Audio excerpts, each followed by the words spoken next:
Open your Bibles, please, in the book of Philippians chapter 4. Philippians chapter number 4, verses 6 to 9. The book of Philippians chapter 4, then verses number 6 to 9.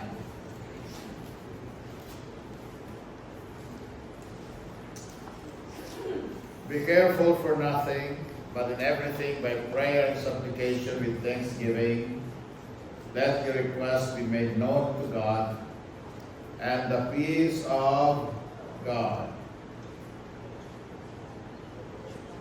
which passeth all understanding, shall keep your hearts and minds through Jesus Christ.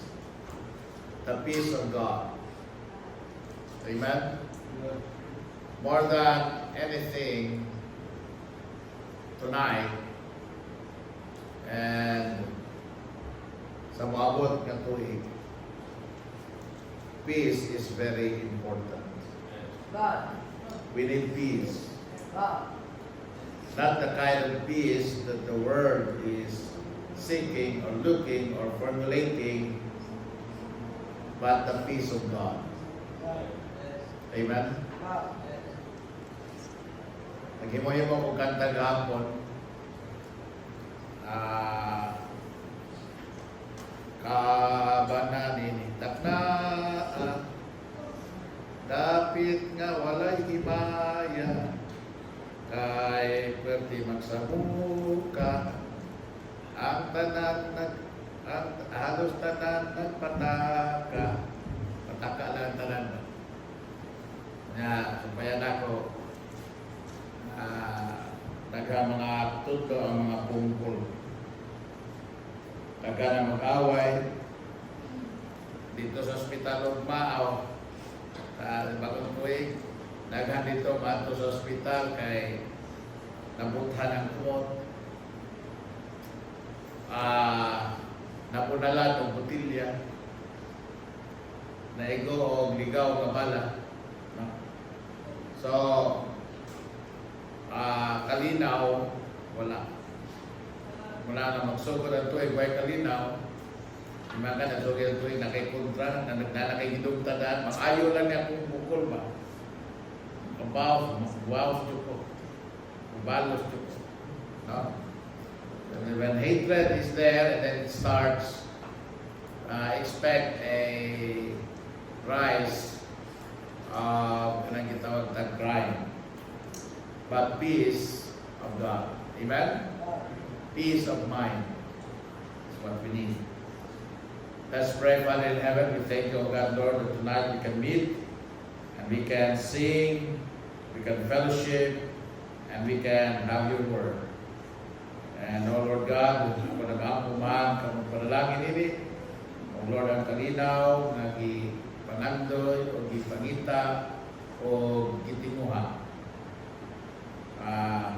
Maangko na mo rin yung Ginoo Lord. Yan, Ginoo Yesu Cristo. Ikaw, Diyos Lord, may maya ni tanan sa ngalan ng Ginoo Cristo. Amen, Lord. Amen. Kaling ko na tanan ko. Leo.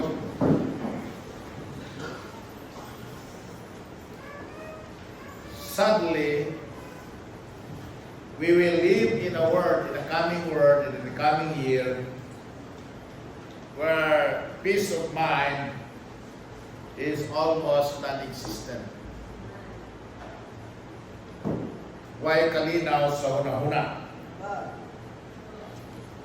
Makadungog tao, daghan niya mga maghiko.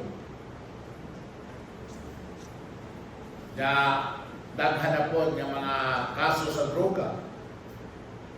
Mga krimen, mga kasamo o kagalian. Doon ay mga event sa mga Kristohanon na dili makakaplag sa kalinaw na iya sa Diyos that passeth all understanding. Now we have peace with God.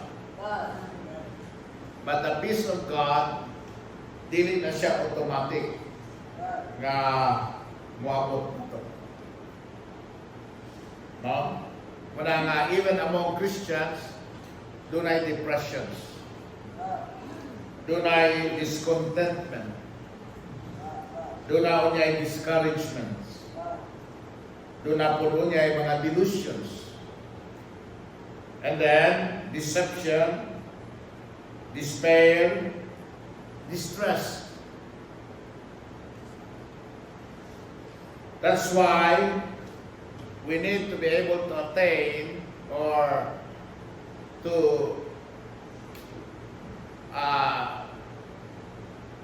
possess sa ato unyang pag-atubang sa umaabot nga bagong tuig o kalinaw sa una-una. O kini nga kalinaw sa una-una, maggikan sa kalinaw na iya sa Dios. Dili nato ni makita bisan asa. Diha nato ni makita sa Ginoo. Amen? Kung naatay kalinaw nga iya sa Dios, kung naatay kalinaw sa panimalay. Kung naatay kalinaw nga iya sa Dios, kung naatay kalinaw sa ato ang trabahuan. Doon natin kalinaw sa tuang pamuyo sa komunidad. Doon natin kalinaw sa atong mga silingan. Doon natin kalinaw sa tuang mga panarbaho.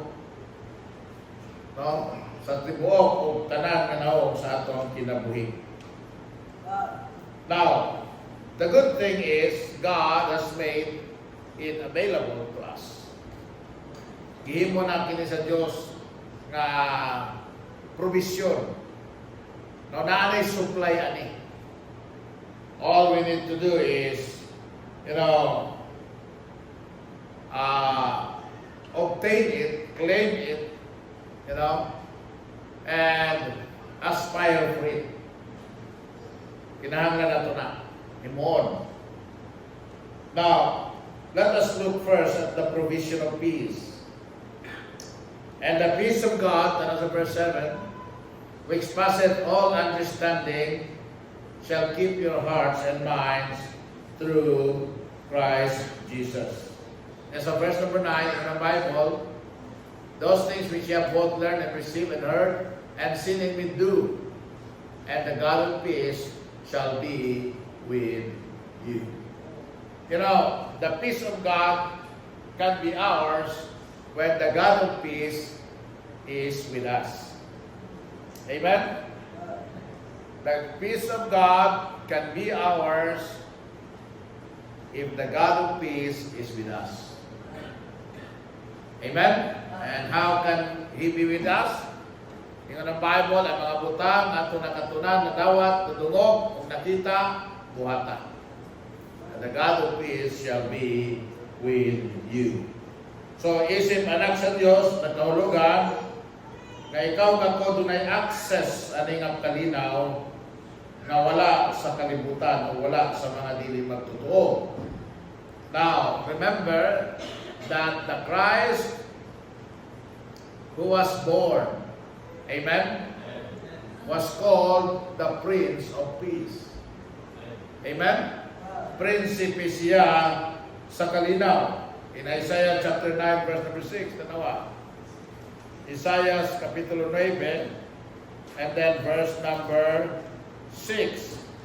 For unto us a child is born, unto us a son is given, and the government shall be upon his shoulder, and his name shall be called Wonderful, Counselor, the Mighty God, the Everlasting Father, the Prince of Peace. Amen? When Jesus Christ spoke with His apostles or His disciples, usa sa iyang gingon kanila is, ang akong kalinaw ibilin nako kaninyo. When He was telling them that He is going away, nag-uol ang mga apostoles, nag-uol ang mga disciples. But then Jesus Christ comforted them in verse number 27, and He said, Peace I leave with you, my peace I give unto you.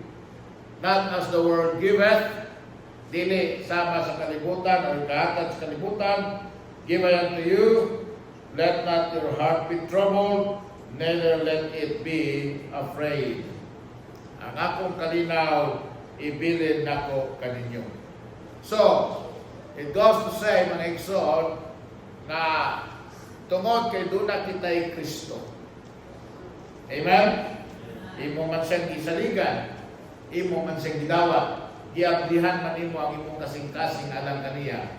Mipuyo siya nimo, amen? Because that's His promise. O tungod kay ikaw, adunay Kristo, tungod kay ako, ikaw, kita, aduna kita'y Kristo, naa kanato ang tanan nga atong gikinahanglan aron sa pagbaton sa tinuod nga ginawa.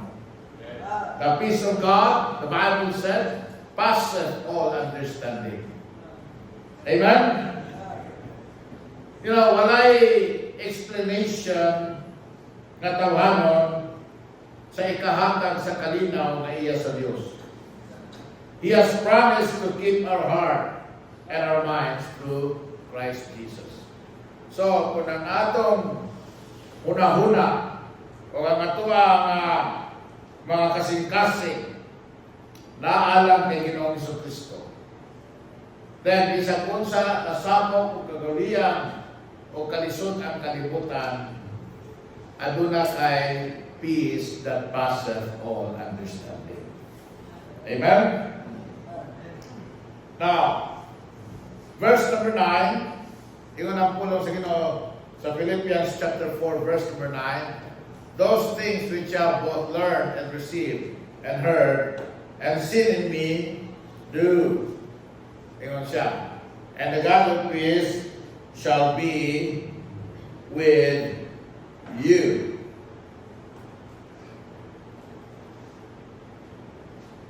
Amen? Na si Apostol Pablo nagsulat nining mga libro ngadto sa mga magtotoo sa Pilipay.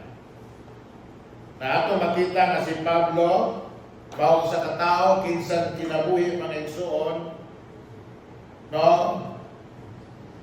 Hulagway sa usa ka kinabuhi nga walay hunong ang mga pagsulay. Walay hunong ang mga gitawag natong temptations. Walay hunong ang paglutos nga gihimo kay Pablo. Gani iyang gingon nga daghan siya nagyan, daghan siya mga peligro sa dagat, sa yuta, asa siya umadto. Kung pasabot, si Pablo usa ka tawo kag gisunod-sunod sa kanunay ng mga kagulian o kasabot sa kinabuhi. But bisan pa man ini, the Apostle Paul testified that he has peace of mind. Amen? Makatulog siya. Wala siya'y kalisa. Wala siya'y kabalaka. Wala siya'y kaguol. No? Why? Because he understand or he understood na kining mga butang nga nanghitabo, God is above all. Amen? O walay butang nga nanghitabo nga dili kontrolado sa Dios. And because he is God's servant, he is God's man, he is God's son, walay dautan nga katuyuan ang Dios ngano nga kini mga butanga mahitabo kaniya. Gani ang iyang nasabtan mao nga kini mga butanga uyon sa kabubuton sa Ginoo. Now whatever's happening, kung ako lang yung himuon ang ginapahimo sa Dios kanako kining mga hitabuan, mao ni ang paagi sa Dios ngadto sa dalan sa kalaugan, dalan sa kalampusan. Baba mo adunay pulong ang kalibutan niya na kanang gitawag blessing in disguise. Amen? You know, the Apostle Paul understood that all things work together for good. If you love God and you are called according to His purpose, kana mga turmoil, kana mga problema, kana mga paglutas, kana mga panginahanglan, kana mga kalisod, pagkabilanggo niya, all work together for good. God. Amen? That's the understanding that God will give us. Paul could have, peace of mind. Why? Because God is with him. Amen? Why, ano nga may kalinaw siya, tungkol kay Paul siya, God is with him. And how did he know that God is with him? Because, ingon siya, sa verse number 9, nga, tanan nga inyong nadawat ako, nakatunan, o nadugog, akong gibuhat. Na kung inyo sa ning buhaton, parehas mo na ko. Bisan na yung mga kagulihan, you will have peace of mind, because the God of peace shall be with you. Amen? Kung kaya ang Diyos kalinaw, bagikuban kanimo. So, the Apostle Paul had to constantly deal with conflict. Diba? Ginagukot siya sa mga Hudyo. Aray mga Hudyo nga gasunod-sunod niya.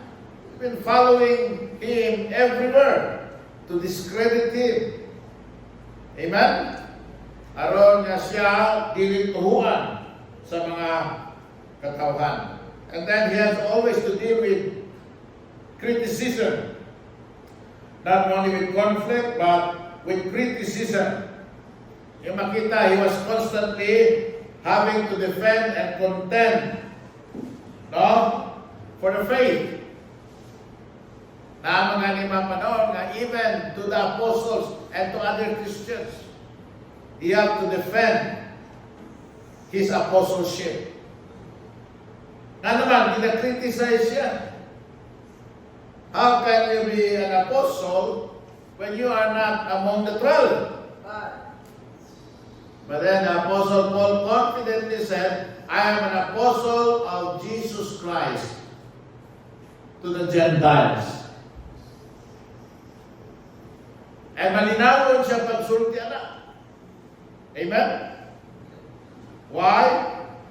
Because the one who called him to be an apostle is always with him. O kuyog kanunay kaniya. Not only that he had to constantly deal with conflict, with criticism, but also with compromise. Kanunay, he has to rebuke, to reprove all false doctrine and false teachings. And also, he has to deal with carnality. Amen? Doon na siya personal struggle against the flesh. Plus, he has to take care also of the struggles of the church against the flesh, against the world. So, he has to deal with companions na siya mga kauban, mga Kristuhan munta, pero gipangbiyaan siya. Gitalikdan siya. Gipasatgan siya. Labi na niya itong nabilanggo siya. Pero yung si Pablo, makining akong pagkabilanggo, panalangin ni, turned out to be good. Because akong pagkabilanggo, nakabaton o witness ang palasyo. Na even ang mga servant sulod sa palasyo, nakalagad sulod sa palasyo, nakaluwas. Daghang mga Kristohanon dito. He has to deal with churches, the care of all the churches. He has to deal with complications. Mabukod sa si Pablo nakalagad, doon na siya torn in the flesh. Amen? Doon na siya ginawag so-called weakness. Nag-struggle po siya. Amen? Ganing ko siya, niampo ko sa Ginoo nga kuhaon ni. Pero wala ni kitanggal sa Ginoo. Pwede ko ma-discourage. Pwede ko magmahay. kong mayuko sa Ginoo. Pwede kong reklamo sa Ginoo. Patuon ko nimo dito, Lord. Pasuruyon ko nito, pamalihon ko nimo dito. Layo kay na lugar. Bantag may kong lawas. Kunamo ko yung thorn in the flesh. Pwede ba, Lord? Kuhaon nimo ni? Yun ang Ginoo dili. Siguro, tao masiwas, because tao man si Pablo, siguro may gilaay po siya. Tingali na po siya mga panahon nga gikapoy siya. Discourage siya. Pero tungod kay ang Diyos sa kalinaw na kaniya, o doon na siya kalinaw na iya sa Diyos, nakasabot na siya. Amen? Kining kalinaw na iya sa Diyos, mauni magpasabot na to. Nga nung ang kining mga butanga, may mahitabo man budangat na to. Amen? He has to deal with complications. Kung doon na may tao nga, doon ay rason nga dili magmalinawon sa iyang una-una, kunya mo surrender, mo give up, undang na, mo talikod na, mo backslide na, si Apostol Pablo na. Doon na siya rason, doon na siya katarungan. Pero wala si Apostol Pablo ni undang. Amen? Wala siya ni surrender, wala siya ni give up. Ha? He had it. Mga ison, naasay kalinaw nga sa Diyos, and iya gusto nga maabot usab kini kanato, because so, imani mauni maghatag nato og understanding. Daghan kay tagili masabtan. Daghan kay utang mo sa lisod sabto. Faithful ka. Di ba? Musimba mo kada Domingo. Buntag o hapon. Pero nga nang gapoy mga panahon na sabot. Laay ka po basa ng Bible, mag-ampo ka, makatag kang tithes. Pero ano man nga, mag-lisod na may kalisod. Di ba, nag-ingon man si Pastor na pag mag-tithes ka, panalanginan ka sa Ginoo. Pero nga, lisod man. Ablihan ko sa langit ang bintana, ibupo sa Ginoo ang iyahang mga panalangin. Kung anong naman, di ta kasabot. Even ang mga pastor, magwali, maayo ang iyang intensyon, maayo ang iyang toyo sa pagwali. Pero sawayon siya. Kontrahan siya. Makadungog siya o dili maayo ng mga komento o istorya o reklamo. Amahan, faithful, panimalay. Pero ang mga anak, masinupakon, maminaw. Ang asawa, di mo sabit. Asawa, faithful. Pero, dili siya di niya ma-feel nga she's being honored and respected and loved. May son, naghambutan sa atong kinabuhi dito masabtan. Kung tinawhanon lang ang ato ang pagsabot, kung tungkaron lang nato sa tinawhanon kasalabutan. Pero salamat ang ang igsoon na kung doon natin kalinaw na iya sa Diyos, tungkol kay ang Diyos kalinaw niya ka nato, masabtan nato. Amen? Matugkan nato. Nga, kini tayo mamuta nga, di lang sa kinakalibutan, pag kinabuhi mo sa kalibutan. Kundi tungkol sa imong pagkinabuhi na espiritual o diha sa Ginoo. Now, unsa man ang dalan sa kalinaw, the pathway of peace. First, the provision. Ikalawa, the proof. Katulo, the pathway of peace. So, verses 6 and 8. Tanawa. Philippians.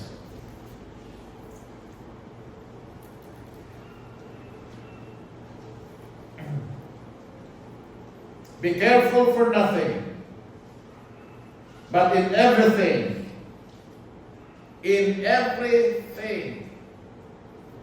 kaya tinawahan, magampo ganita everything. Sa tanang mga butang, dihas tanang mga butang, panlawas, panalampi, di ba? Panarbaho, pamigosyo, pag-eskwela, pagpanguyab, relasyon, pampamilya. Amen? Sa tanang bahin, in everything, sa tanang mga butang, by prayer and supplication with thanksgiving. Mag-ampo kita. Amen? Mangamuyo kita. Mangayo kita sa Ginoo. Muhangyo kita. Nato sa Ginoo. Pero uban ang pagpasalamat. Di kasi pangayo. Salamat po sa nadawat na. Amen? Ginoo tagay niya, Ginoo tagay niya, Ginoo tagay niya na. Yan, nakapasalamat na ka sa gihatag sa Ginoo. Pasalamat sa, amen? Pasalamat, nadawat nimo, pasalamat nimo nga dawatunon nimo, amen? Pasalamatan nimo Ginoo sa umaabot niya nga provision. With thanksgiving, let your request be made known unto God. Amen? Then verse number 8 in the Bible. Finally, brethren, whatsoever things are true, whatsoever things are honest, whatsoever things are just, mani kinahanglan nga imong unaw-unaon para makabaton ka og kalinaw na iya sa Dios. Para na makabaton ka og salabutan sa tanang mga butang.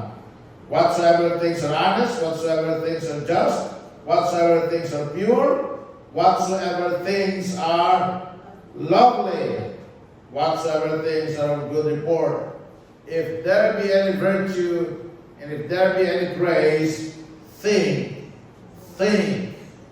Amen? Think. Mauni ang una-una. Mauni ang una-una. Mauni ang isipa. Think on these things. So, kung imong sumayo na, do not allow yourself to be careful or anxious over anything. Be careful for nothing. Inumtaman mo ang kinabuhi sa kalimutan, tanan anay lumalabay. Ang panginahanglan sa kwarta, mulabay na. Kung naakay sakit, mulabay na po na. Kaya di makapat yun nun, maayo na lagi ng sakita. Amen? Kung kanang sakita, dili pa na ngatos kamatayon, dili pa na may imong ikamatay, maayo na. May alibyo na. Kanang conflict, may pagsingkuli na. Amen? Everything in this world is temporary. Dili permanente ang tanan sa kalibutan. Ang kakabos, mulabay na. Amen? Unsa may panginahanglan, unsa may gibukaton, unsa may mga kasakit, unsa may mga kalagot, kasuko. Amen? Kayugot, kayubos, mulabay na. Now be careful for nothing. Everything in this world is trivial. My son, it's really not that important. Ang importante yun is ang ato ang kinabuhi diha sa Ginoo. Ang atong pagkinabuhi diha kay Kristo. Muna importante. Amen? Pray about everything.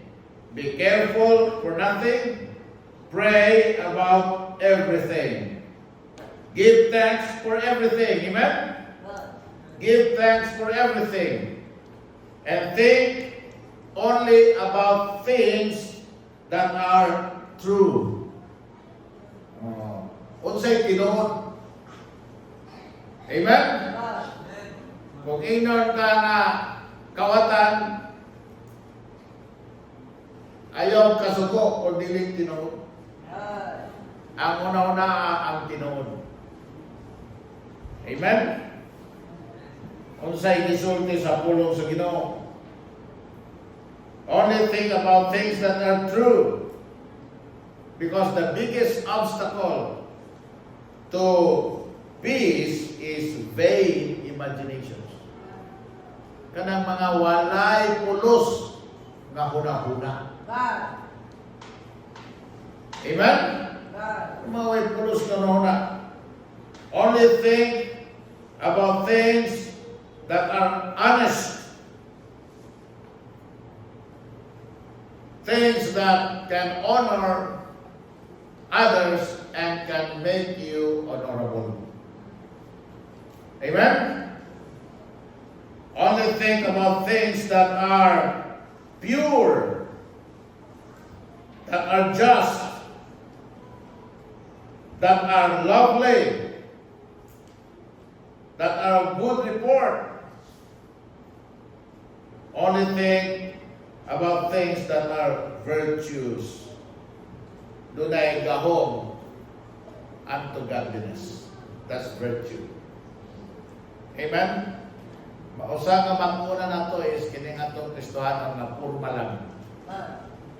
Having the form of godliness but denying the power thereof. Virtue. Dunay moral goodness. Mo produce of moral excellence. Amen? Kanang excellent character. Amen? Excellent character is Christ-likeness. Only think about things that are praiseworthy. Kanang ay siguro na ng kung sa ikasaway din mo. Ang imong na kung sa imong ikanay. Amen? Una-una ka kung sa'yo mapasalamatan mo sa Ginoo, sa'yo madahig mo sa Ginoo. Amen?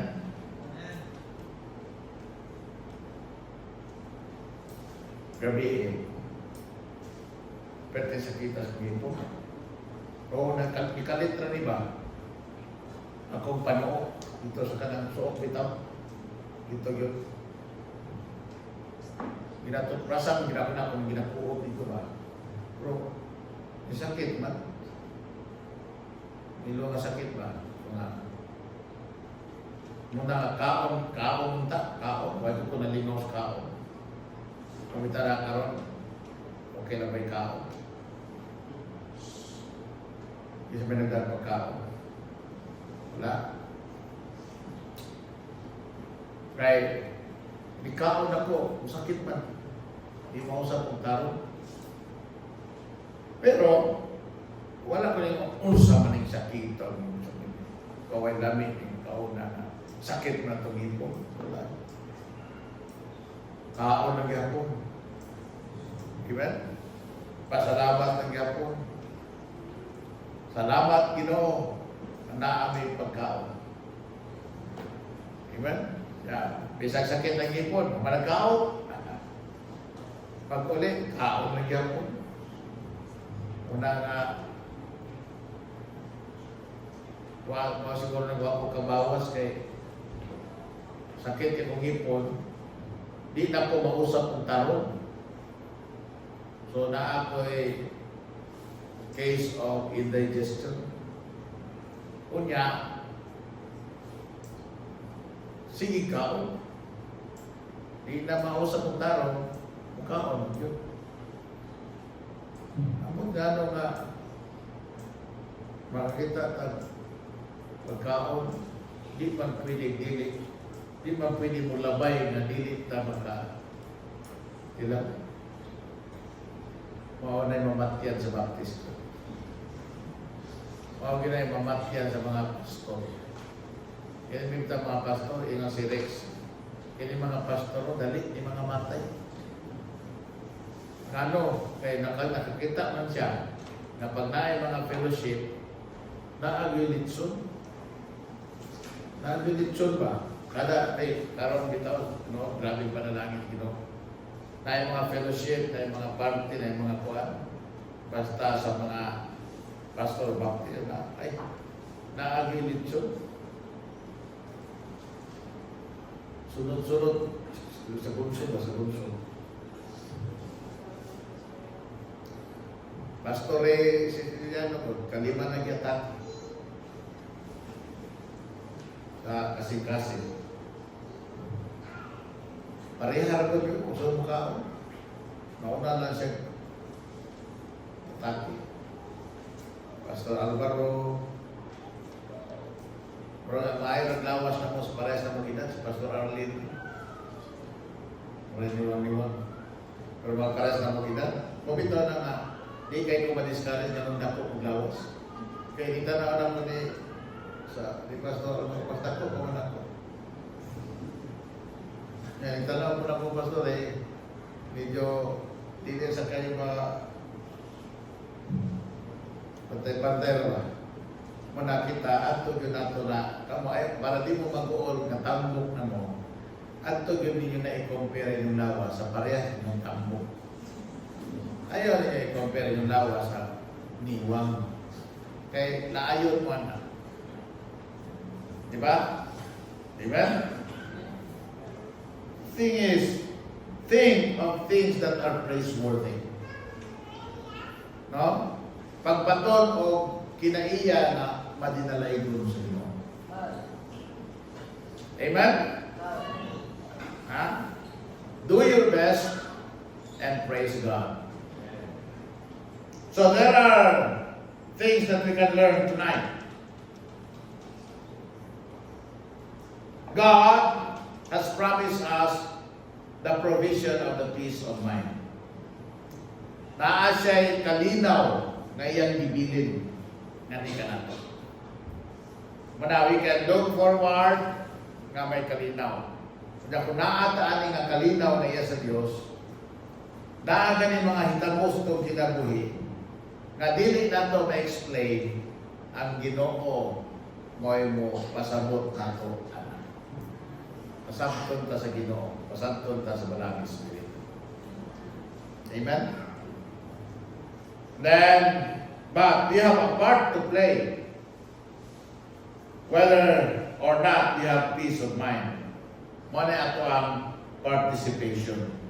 So, doon ay promise ang Ginoo, pero doon natin participation. Amen? Kita mga Kristohanon, kinahanglan doon ay participation. Because God will not give us His peace of mind if we insist on thinking on things that are not true, that are not lovely, that are not just, that are not honest, that are not of good report, that are not virtuous, no? That are not lovely. Muna nga, ang ato una-una, ato ang bansayon, anang mga butangan. Amen? Mga ato una-naon, honest things, true things, just things, pure things, lovely things. Amen? Good report. Amen? Virtuous things. Na anything worth of praise. Muna ito ang una-una. And we can have the peace of God sa ato. Amen? Amen. Salamat sa Ginoo. Panindog na ng kayo.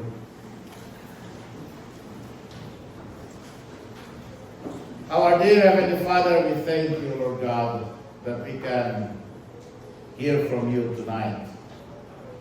Labi na Ginoo, Lord, sa kalinaw. Matapos ang tuig ko, Ginoo. And then matubang bagong tuig. In a few days from now, Lord, naakasamong kasing-kasing, naakasamong ang kinabuhi. Imo kaming gipuyan as what you have taught in your word, that we have the Holy Spirit dwelling in us. And tungkol diyan, Ginoo, we have you with us, and because you are with us, we have your peace. And that this peace can make us understand. Lord, tudloy kami Ginoo nga ang among mabansay na mo kini nga kalinaw sa among kinabuhi. Tabangi kami Ginoo Lord nga maguna-una sa mga butang lamang nga maayo Ginoo Lord. Kung dili ka na mamutang at utang, dili tinuod, makadaot o mudaot. I pray to God that by your grace and by your mercy, we will have a peaceful life. We will live with a peace of mind, and that we will live peaceably with all men. Kung tumandanan sa Ginoo Lord, we will become peacemakers. Because blessed are the peacemakers, for they shall inherit the earth. Amahan na langit ng Ginoo Lord ni kagabion, I ask and I pray na Ginoo, magpabilin kami Ginoo Lord, nilikon kanimo, bisan kumanto na yung mga daghang na magsulay mabot. Lord, ako nag-ampumahan na kami magpaninawon Ginoo Lord, taliwala sa mga manghitabo, knowing of God Lord, na wala kay ginahimo, ginaalaw na mahitabo sa mong kinabuhi, na dili nimo tinuyuan o walay kayuhan kanamo. Tanang Ginoo Lord, doon na kay purpose. Tanang Ginoo Lord, will work together for good. Lord, I ask and pray that you bless each and every one who are here today. Help us, O God, Lord, to have the victory of having peace of mind sa among kinabuhi. Salamat o Diyos ko sa ngalan ni Hesus Kristo. Amen. Amen. Amen? Amen. Bagong tuig.